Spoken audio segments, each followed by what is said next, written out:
Oven use ചെയ്യാതെ വീട്ടിൽ തന്നെ ഈസി ആയിട്ട് ചെയ്യാൻ പറ്റുന്ന ചിക്കൻ ഷവായുടെ റെസിപ്പിയാണ് കാണിക്കുന്നത്.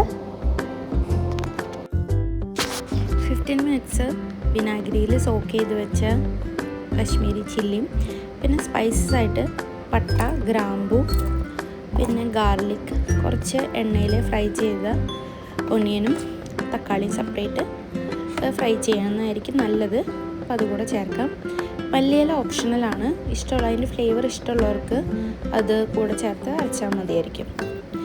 പിന്നെ പൊടികളായിട്ട് നമുക്ക് ചേർക്കേണ്ടത് കശ്മീരി ചില്ലി പൗഡർ, മല്ലിപ്പൊടി, ജീരകത്തിൻ്റെ പൊടി കുറച്ച്. അതിൻ്റെ ഒരു ഫ്ലേവർ, അത് ആക്ച്വലി ജീരകത്തിൻ്റെ ഫ്ലേവറാണ് കൂടുതലായിട്ട് നിൽക്കുക. അപ്പോൾ നമുക്ക് ജീരകത്തിൻ്റെ പൊടി ചേർക്കാവുന്നതാണ്. പിന്നെ അത് ചിലർക്ക് മുഴുവൻ മല്ലി അടക്കനെ അരയ്ക്കുന്നതായിരിക്കും ഇഷ്ടം. അപ്പോൾ അങ്ങനെയുള്ളവർക്ക് ചെറുതായി ഫ്രൈ ചെയ്ത് ചൂടാക്കി ആ മല്ലി നേരിട്ട് ചേർക്കാവുന്നതാണ്.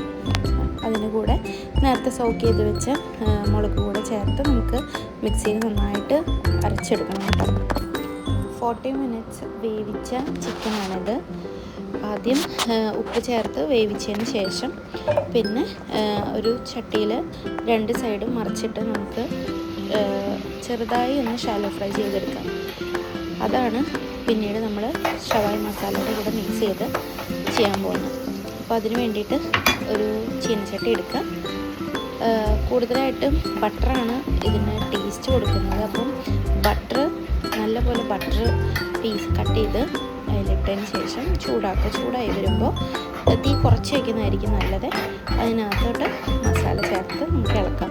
ചെറുതായി ഒന്ന് വെന്തതിന് ശേഷം മാത്രം മാറ്റി വെച്ചിരിക്കുന്ന ചിക്കൻ ഇട്ട് ഇതിൻ്റെ കൂടെ മിക്സ് ചെയ്യുന്നതായിരിക്കും അതിന് ടേസ്റ്റ് നൽകുക.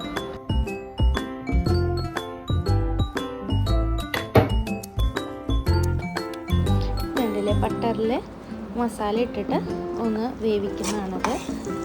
നല്ലപോലെ തിളച്ച് വരുമ്പോൾ മസാല തനിയെ കുറുകി ഒരു നല്ലൊരു പ്രത്യേക മണമൊക്കെ നമുക്ക് ഫീലാവുക. അപ്പോൾ അതിന് തിളച്ച് വരുമ്പോൾ നമുക്ക് ചിക്കൻ ചേർക്കാവുന്നതാണ്. പിന്നെ അതിലേക്ക് കുറച്ച് നേരം മറിച്ചിട്ട് 2 വശവും നമുക്ക് മസാലയിൽ മിക്സ് ചെയ്യാവുന്നതാണ്. 2 വശവും മസാല എല്ലാം ആയതിനു ശേഷം നമുക്ക് അതിന് മുകളിൽ വീണ്ടും ബട്ടർ ചേർത്ത് കൊടുക്കാം.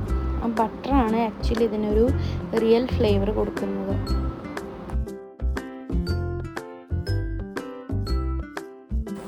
അപ്പോൾ നമ്മുടെ ഷവായി ചിക്കൻ മസാല റെഡി ആയിട്ടുണ്ട് കേട്ടോ.